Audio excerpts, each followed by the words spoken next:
excuse me.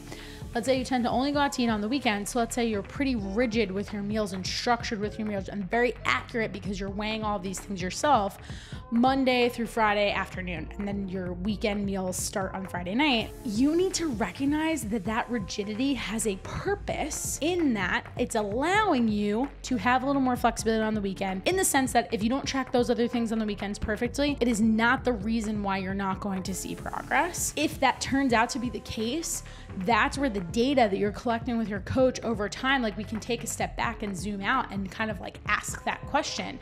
But we don't want to assume that that's the case until we start to plateau. So many of my clients assume that before anything is even going wrong. They're convinced that just because they were super, super accurate multiple days of the week, now this one day, this one meal, or these 2 to 3 meals that they're not, I promise you're fine by estimating, but more importantly, by recognizing that your ability to be committed and accurate for those other meals during the week is giving you the exact skill set and tools you need to live in that gray area. It's giving you the understanding of like, oh, when I look at this plate of food that I ordered out, I have a good sense of eyeballing this, of like how much protein it is, how many carbohydrates are in it, even if you don't know, okay, like there's some oil and butter and extra things that got thrown into the mix there. Let's link up with Krista on The Fix. She's a wellness coach with a focus on mental well-being and physical strength.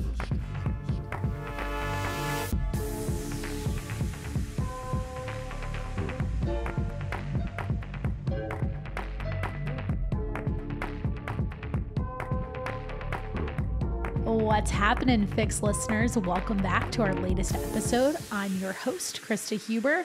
And if this is your first time here on the Fix podcast, welcome. So excited to have you as an official listener and automatically a part of the Fix fam. I have been on a little solo episode kick for those of you who are not new to the show. And I'm having a lot of fun with these, although I will say we do have an exciting format change that is coming very soon. If you've been tuning in for the last several episodes, you've all heard a lot of my content is coming from client check-ins. And in thinking through that a little bit more, I thought, well, why don't we just actually bring some of our clients onto the show? So I have a few of them who have already agreed and are very interested in doing so.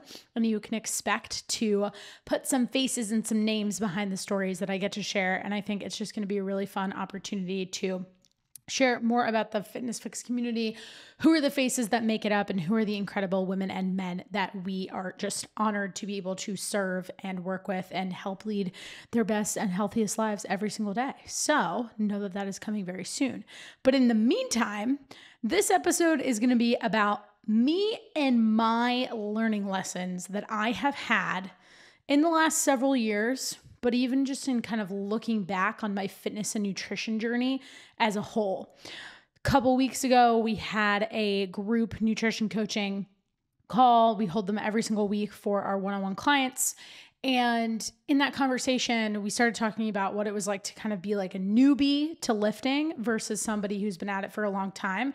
And as I was talking through it, I did the math real quick in my head, and I realized I've been lifting for the better part of like 13, 14 years. So when it comes to my fitness journey, it all started as a swimmer, I will say. If there are things I could go back and kind of change, and this is exactly what I'm going to talk about in this episode, I actually wish I would have started lifting sooner because I think it would have had a bigger impact on my swimming. But I'll get into that in a second. What I also have realized is just I've been tracking macros on and off for the better part of 7 years. And in that time, there was like an entire year where I totally said, screw this, and I wanted absolutely nothing to do with it. And I will share more about why if you haven't heard that from other episodes and other interviews that I've done. But I basically kind of came to the conclusion that I wanted to record this podcast episode because there's been a fun little trend that I've seen on Instagram Reels in the last month or so that's all about a couple of things like tips or tricks that fitness and wellness professionals would give if they were to go back and completely start their nutrition and fitness journey all over beginning today. So obviously we have hindsight to be able to rethink what we might have approached and the way we might have approached our fitness and nutrition. So I came up with 4 different things that I would keep top of mind, that some of which were not top of mind at all when I initially started with food tracking, when I started getting really serious in the gym. And others are things that I did back then, continue to do today, but maybe today with the life experiences that I've had and how my lifestyle has changed and the differences between your early 20s and pushing closer to 30 and how your body really changes in that time. There are just some factors of my fitness and nutrition that I would put a lot more, I wish I had put a lot more emphasis on sooner, but the good news is I know better now. And they are at the forefront of how I prioritize my lifestyle today. So let's get right into it. Again, if you're new here, so happy to have you. Introduce yourself if you're somebody who listens, whether this is your first episode or maybe you've been listening to us for a little while. I would love to hear from you. You can shoot me a DM over at the Krista Huber or at the fix.officialpod and we'll get in touch. So let's dive right into it. All right. So I was brainstorming my list of the 4 different pillars of my fitness routine that I would 100% put at the top of the priority list if I knew everything that I knew right now today as I'm sitting here recording this podcast. So here they are. I'm going to go through all of them in more detail, but I am going to list them off. Took some notes. You guys who know me well know that I kind of just like do these episodes off the cuff, but this one I wanted to add a little more structure to. So here's what I have. First one, I would put a lot more emphasis on recovery, in particular sleep, but also my training schedule. That's number 1. Number 2, I would spend a lot more time, and I have talked about this in previous podcast episodes, learning how to not diet. And that's actually a huge focus inside of the Fitness Fix program. So definitely something I'll unpack in the next few minutes here. The third thing, and this one kind of has 2 parts, is that I would have learned to prioritize lifting heavier weights much sooner and treating that as a consistent form of cardio. And my 3A kind of point to that is I would have gotten way more basic with the lifts that I was doing and focused much more on progressive overload and hitting what I like to call the heavy hitters or those compound lifts that are going to give you the most bang for your buck in actually changing the shape of your physique and doing them so frequently to the point where it almost seemed boring versus getting caught in the trap of variety in my workouts. That's going to be a good one. And then the last one, I will say this is something I've definitely done the entire time, but I think it's important, so I wanted to keep it included, is having fun. And I did a whole episode on this last week on why I think it's so important. There are definitely lessons I've learned of how to kind of change the relationship I've had with food tracking to be able to be a little bit more carefree with certain aspects of my life, like going out to eat, like travel. I think when I can look back on the ways I might have prioritized my food tracking or maybe the hangups that I had around food tracking when I was newer to it back in like 2018-ish, I definitely got a little hyper fixated on, oh gosh, what do I do if I can't track this food perfectly? So maybe it's a mix of like having fun, but also learning to let go. And I think that needs to continue to be a part of everybody's health and wellness journey. So those are the 4 we're going to walk through. So here goes. Number 1, sleep and recovery. When I think back to when I first, and I'm going to kind of say like, yes, I've been lifting since I was like 15 years old. And like I mentioned, I don't know that I was really following like a very specific program probably until I got to college. And even in that time when I was in college, I was doing somewhat of like a high intensity interval training style workout. It had some dumbbells, nothing crazy heavy into the mix, lots of cardio, lots of burpees, tuck jumps, explosive movements that aren't necessarily bad. But what I have since learned is when it came to the results that I desired of literally looking like a different person, being more toned, AKA having more muscle, There were probably other exercises that I would have been better off prioritizing. But quite frankly, even as an athlete through high school and at a pretty competitive level, my high school swim team was a very strong team. I never really got the education for that. And that's something I'll get into when I talk more about how I've changed my approach to the way that I train and focusing on lifting. But for starters, recovery. I'll kind of date this back to like 2016-ish. I was newly out of college, experiencing the post-grad life for the first time. I had a desk job. I was working in finance, and I was also a Pure Barre teacher. I was new to the city that I was living at the time, Charlotte, North Carolina, and I was bopping around to lots of different studios. I also worked and trained at a studio called Burn Boot Camp, and I loved it. They were great workouts. They were a lot of fun. It was an awesome way to make friends in a new city. The community was fantastic, but the criteria or the culture of that environment was very much focused on this idea of, getting into your classes. They were called camps, at least 5, if not 6 days a week. And you kind of had like a little bit of FOMO, at least I did. And that could have definitely been a combination of like, hey, I was new to this place. I wanted to make friends. I wanted to meet other people. I wanted to meet people who cared about fitness, because obviously if we had that in common, that would be something that I'd be able to bond with them over. So it always felt like I needed to make it a point to never miss a workout. And that, coupled with the fact that a lot of that style training was very intense on my body, I didn't really realize how that might backfire in my case about 3 years later when I kind of pulled away from that sort of training, or 3.5, 4 years later when I pulled away from that sort of training. And I was also working 2 jobs, having this side gig in group fitness, and working a 9 to 5. 22 at the time, your priorities on the weekends usually look like going out to bars, making new friends, going out to eat a lot. And I most definitely was not getting good quality sleep.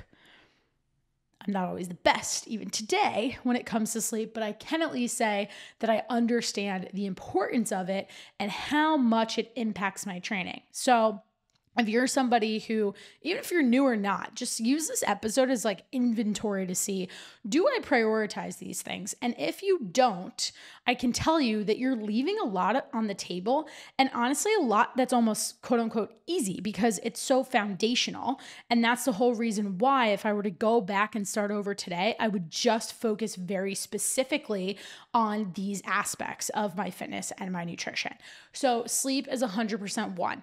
More specifically with that, being way more consistent, I would say this was probably something I did not even remotely pay attention to when I was in my early 20s, was going to bed at the same time every single night and making a commitment to waking up at the same time every single morning. It was a little bit challenging to manage this, and it has been a little bit challenging over the years just with the nature of the work that I do. At some points, you go through seasons where, as a fitness instructor, you're teaching classes at 5, 6 a.m. That looks like a 4 a.m. wake up.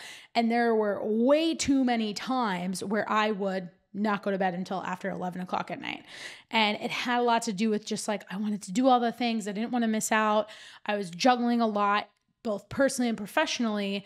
But on those nights that I knew that I had to get up that early the next day, I should have definitely made it a point to be getting into bed sooner. And then with that, and where it kind of ties into like the workout aspect of things, there were definitely periods where I wish I had learned to skip a workout because I had not gotten a restful night's sleep. Even when I first started working with a nutrition coach, I really only specifically focused on my macronutrients and just kind of like saying, hey, just hit these targets. If you hit these targets, you will be successful. We did do a bit to track sleep. It was a part of all of the data I was submitting to this person on a regular basis, but it wasn't necessarily something we really talked about. And I'll also take full ownership of that because I didn't necessarily come to her as her client and say, hey, I don't know if I'm really getting adequate recovery here. I don't know if this is something that I should be paying more attention to and really prioritizing working on. So it's a two-way street when it comes to coaching, and it just was never really on my radar to even ask about it.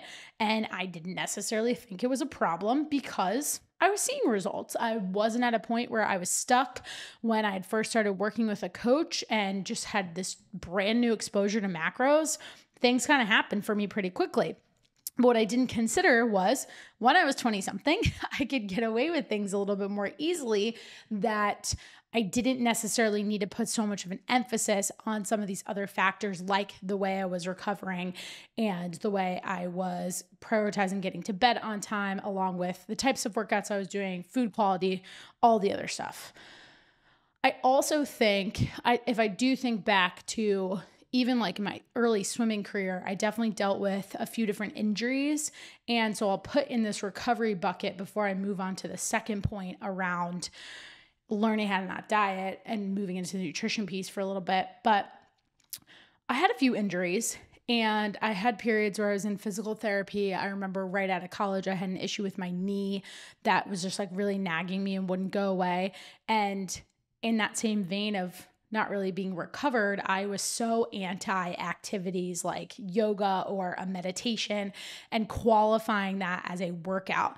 And that definitely just had to do with my mentality of like everything had to be super hard, leaving you drenched in sweat all the time, or it didn't count.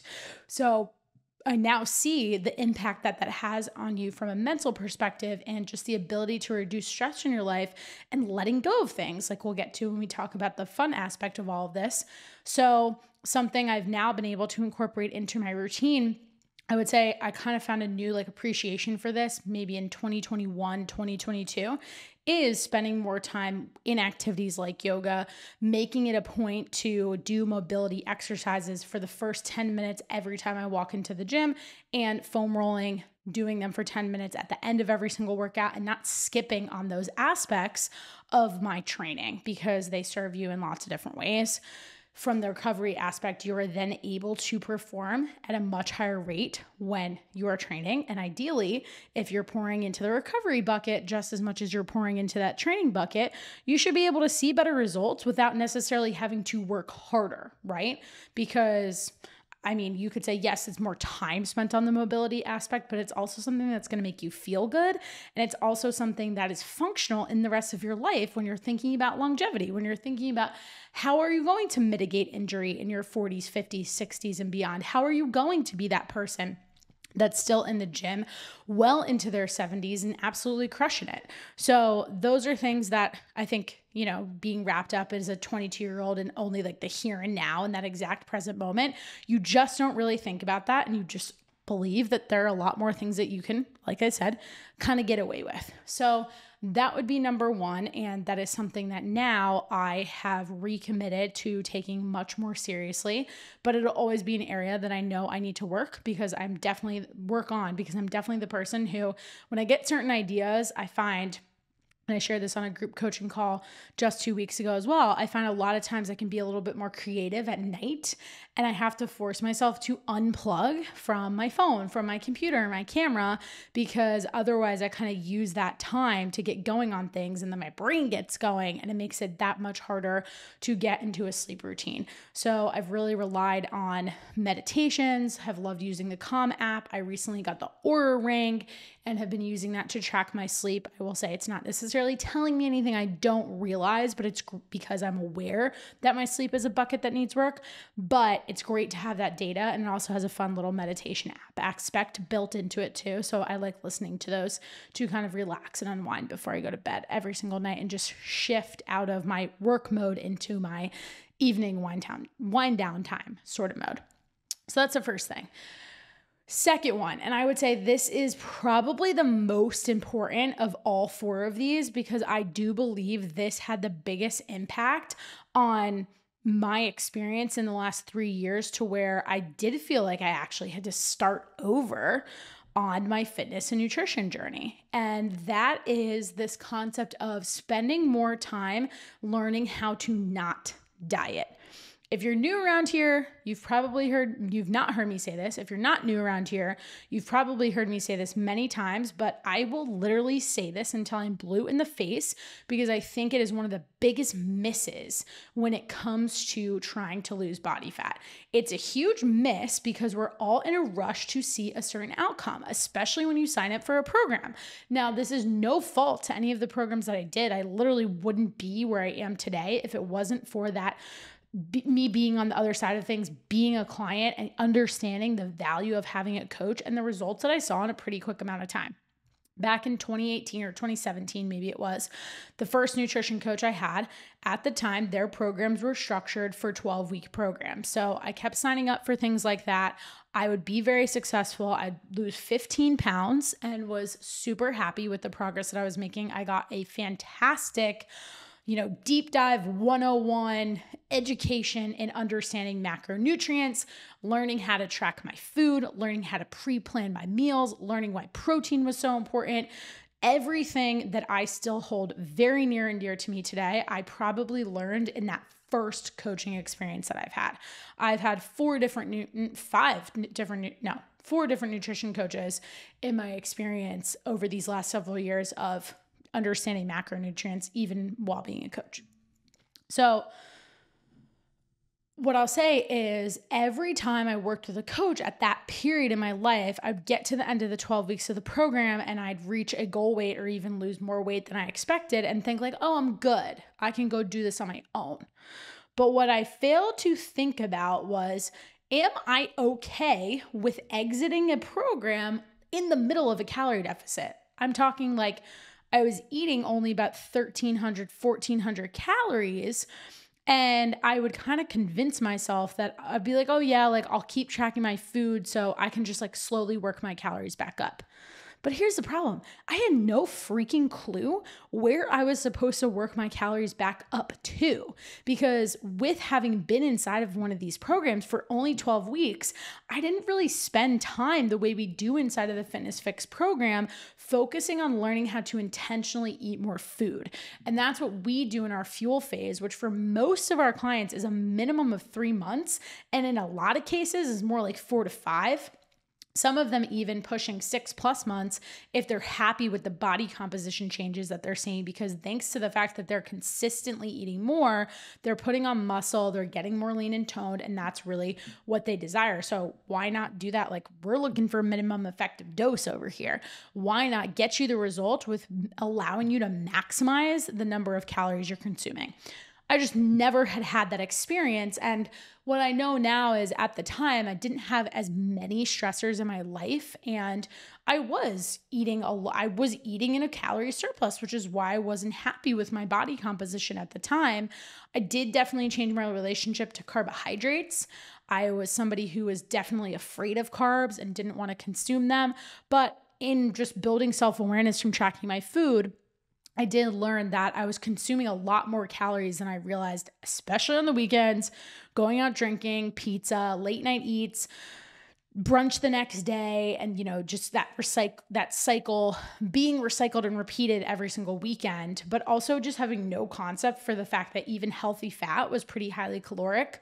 When I look back and think about the amount of avocado I would have in one sitting, or the number of egg yolks I would use, olive oil on all of my veggies. Nothing wrong with any of those things, but I just had no awareness until I first started tracking my food that started to add up really quickly. So it was taking some of those things out, adding more of the carbohydrates back in, increasing protein, but that was what worked for me. And I never really learned how to take that skill of looking at food in this lens of what is a protein, what is a carbohydrate, and what is a fat in a way that I could then apply it to my daily life without feeling chained to MyFitnessPal, without feeling like I had to track everything all the time.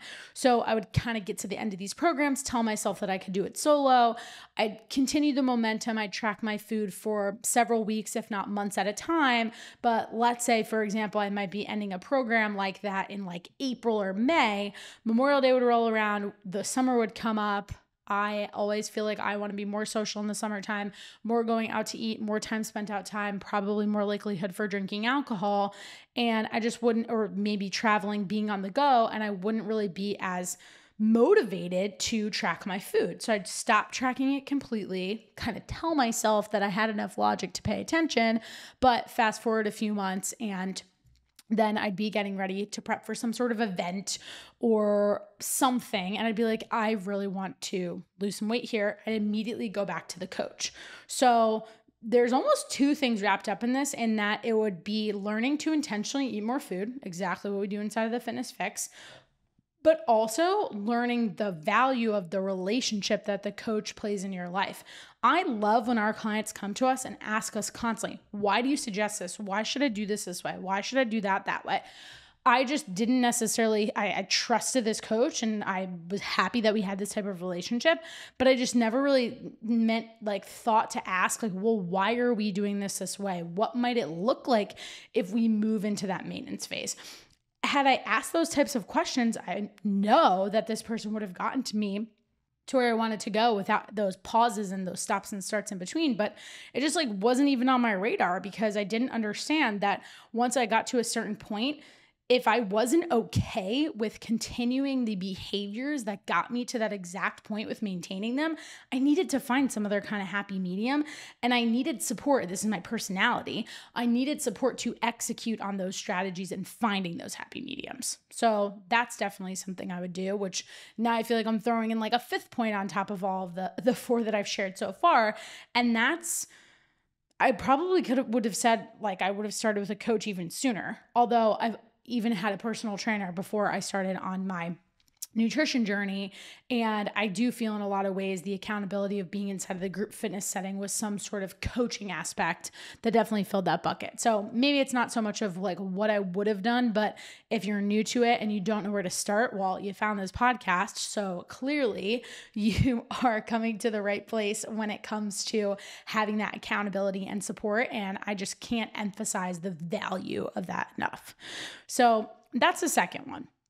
Now, when I think about that today, I think about the fact that it's one of those things that I feel is really important, because I feel like throughout 2020 into 2022, I did take several steps backwards. And a lot of it just had to do with the fact that I was kind of burnt out from tracking my food, because I didn't learn how to slowly exit out of it. I didn't learn how to trust myself and test myself when it came to seeing if I could stay within my macros or within my calories. And I would have been so much more successful in doing that with a coach. So it just kind of felt like, wow, I'm taking 3 or 4 steps backwards here, because transparently in that time, I went through a lot of personal changes in my life. I canceled an engagement. I called off a wedding.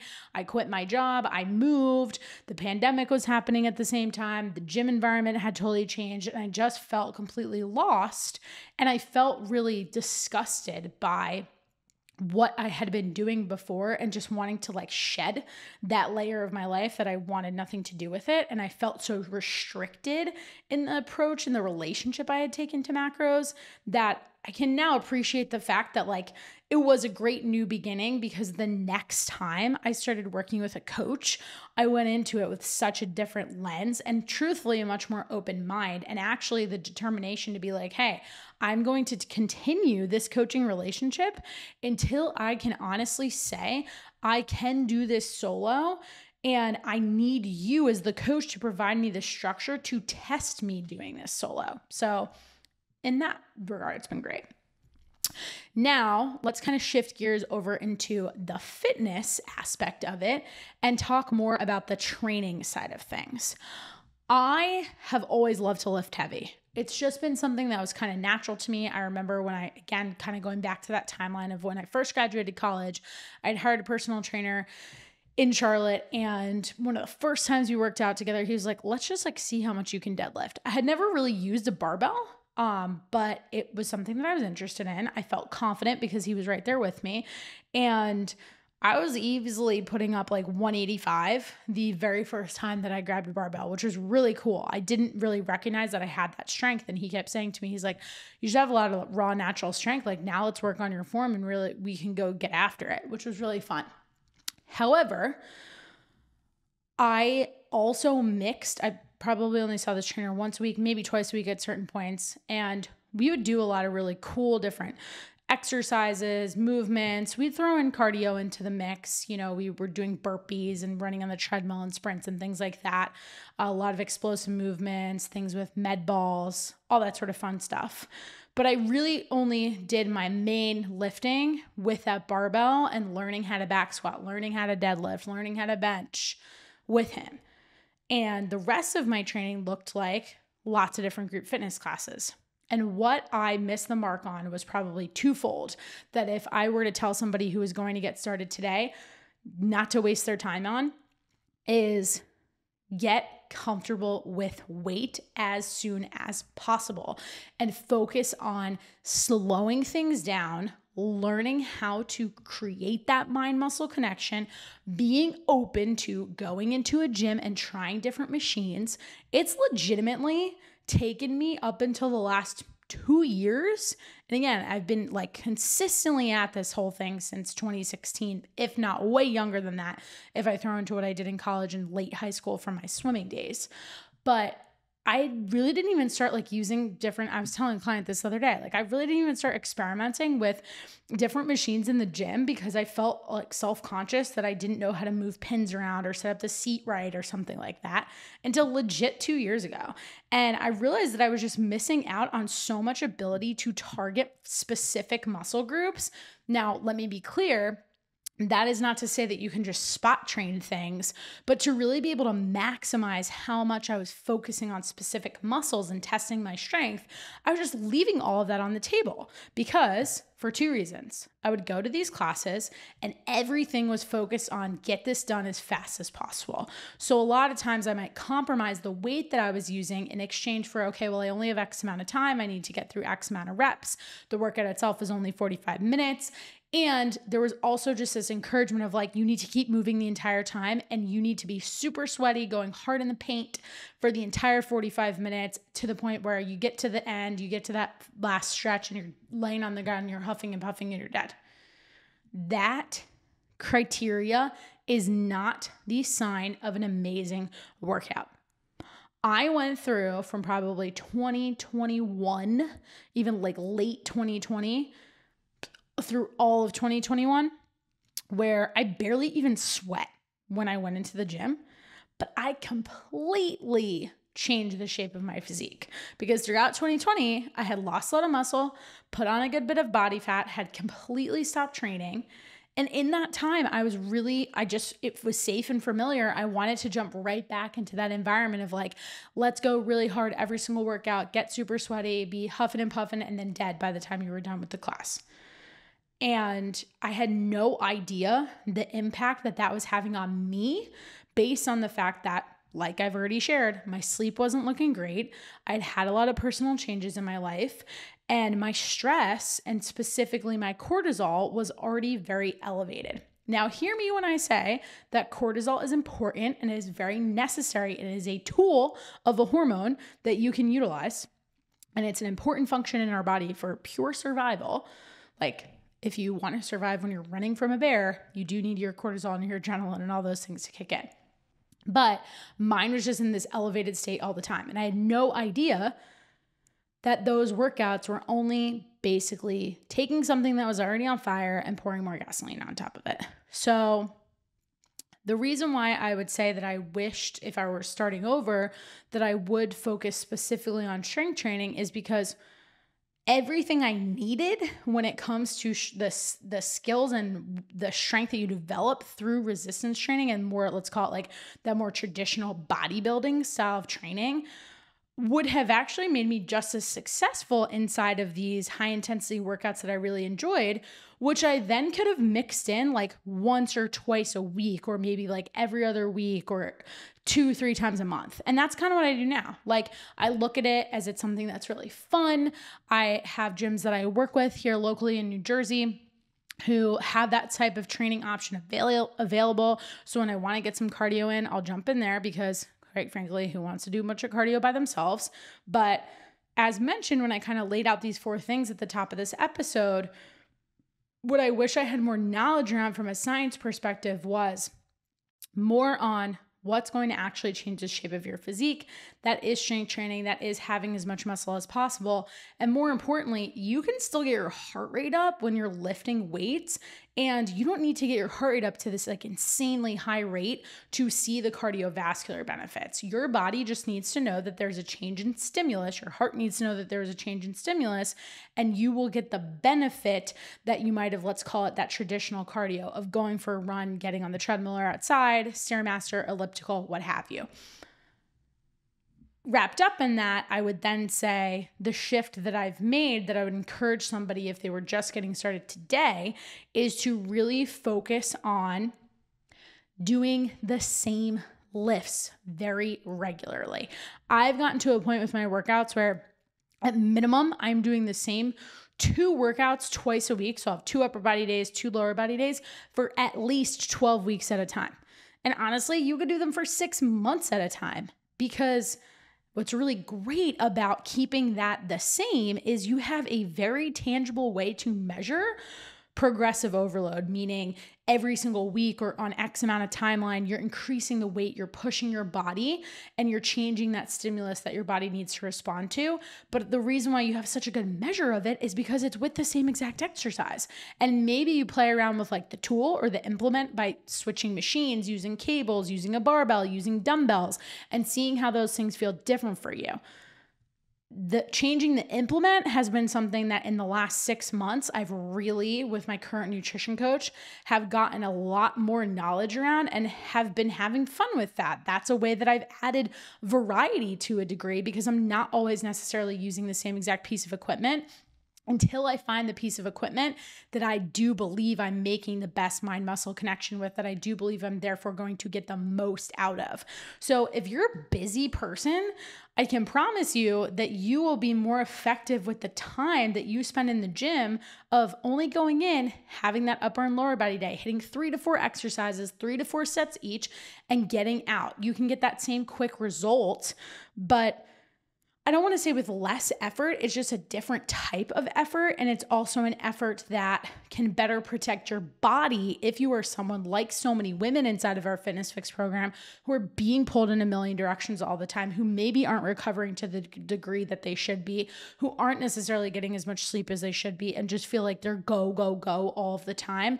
That's where strength training is really going to be the best option for you. Not to mention, let's go back to that longevity piece that I mentioned earlier. Every single year you're losing muscle, ladies especially. So if you know that that's the case, why not lean into something that is going to guarantee you will maintain, if not gain, as much muscle as possible at any given time?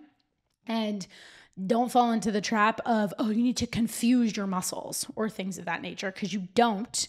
You actually want to have that your body, if there's any kind of confusion going on, it's really just the increase in the weight that you're using and that change in that stimulus. So that's been something that I've really learned to enjoy, and just transitioning from always being in a group setting in the gym to now kind of using that as my time to just like go inside, focus on Krista, put my headphones on, blast some music, and to a degree zone out a little bit and not have to feel like I'm answering to anybody or interacting with anybody. It's like become a different type of meditation for me, which is really, really cool. So that's the third one. And then the last one was all about fun. Now, like I said, when I first introduced these 4 focus areas that I might have if I were just now starting on this whole journey, I did feel like I was always having fun. I never felt that my decisions around the way I was training, I never felt like, oh, if I was traveling, I had to not miss a workout. Like I said, I did feel like I had to be in the gym 6 days a week, and I don't think that was as necessary as I recognize now. But I never felt like if I was tracking macros, I had to say no to going out to eat or to dinners or brunch with friends. And there are people who certainly feel that way. I work with clients who have had to heal their relationship with food and their perception of how they look at macronutrients to make it slightly more flexible to them. I will say this. When I first started and was really focused on wanting to be as accurate as possible with tracking, I would get very caught up in whether or not I was like spot on with the weight of the food and the ingredients. And I couldn't get comfortable with this idea that I was estimating. Now, every time I have a client ask me that question, it gives me like a little bit of like, oh my God, this was you. And I have that like flashback moment of like, now several years ahead from where their perspective is, I can realize how silly for me I sounded at the time, but I also get it. Like I understand it. You have this desire. You want to get the most out of the program you're pouring into. You want to make sure that all of your effort is not going to go to waste, but I just didn't have this perspective that it was only one meal. And as long as I put something in my tracker, it was a lot better than putting nothing in my tracker. So that's one area where maybe it's not even a reminder to tell you to always have fun, but like, don't be so rigid.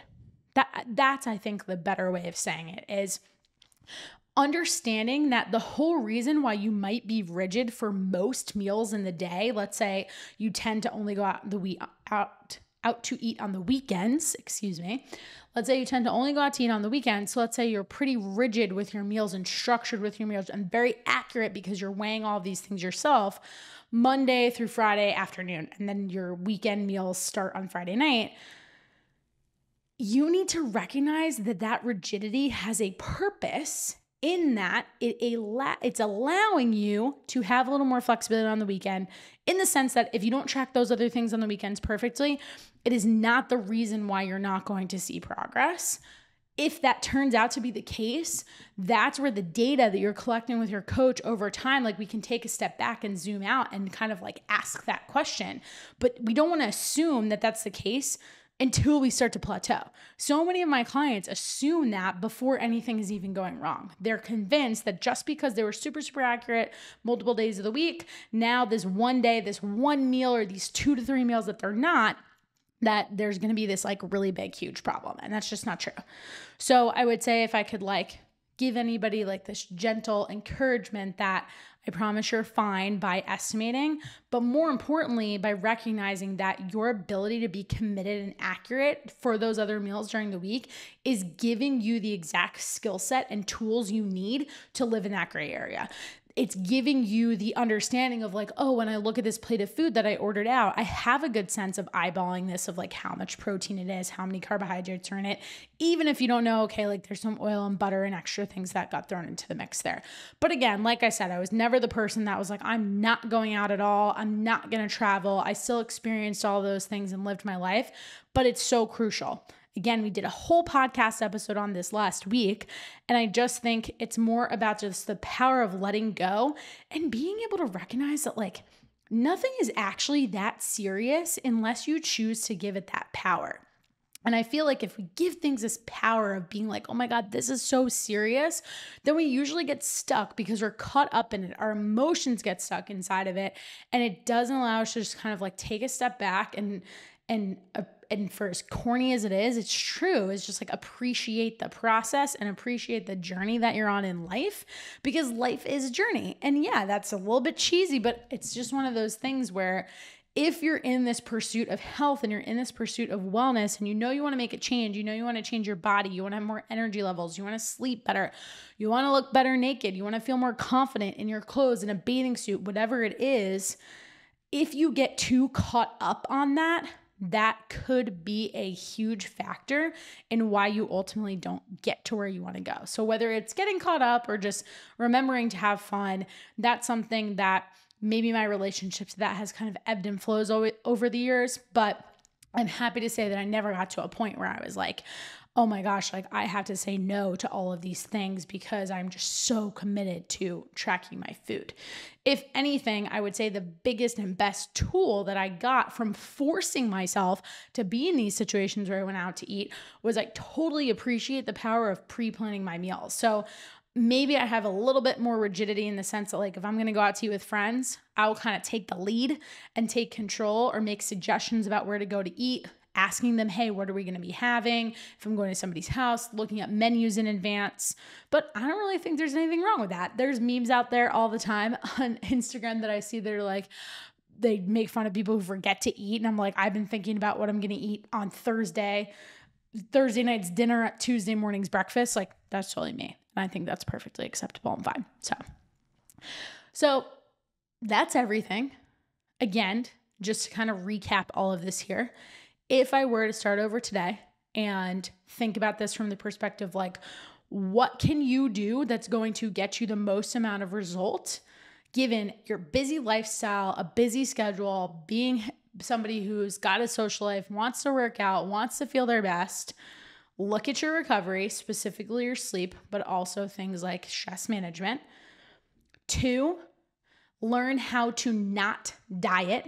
And if you're like, what the heck are you talking about? Definitely go back to our series of episodes that we actually did where we walk you through each phase of the Fitness Fix program, because it teaches you how to live both in a maintenance phase or eating a consistent number of calories that's maybe higher than what a calorie deficit would be for you, not even necessarily a surplus, and being in a calorie deficit. Those starts from episode 93. Our find phase is the first phase of the program that lays down the foundation.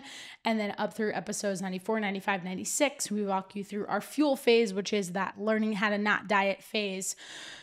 Our focus phase, that's the calorie deficit. And then our final maintenance phase, which is our freedom phase. So go check those out if you have not listened to them before. It's a great deep dive into the exact process and blueprint that our clients go through to get results. The next part of it is think strategically about your training. Don't make the mistake of thinking that everything has to leave you super exhausted, super sweaty, and be a completely different workout every single time just for it to hold your attention. Lean into the boring work, lean into the basics, because that's a foundation that you can always rest on when life gets crazy and things change, and we can guarantee that they're going to. And then, like I said, the last one is enjoy the ride. So with that, from wherever you're listening from, as we always sign off, I hope you all have a wonderful rest of your day. Thanks, guys.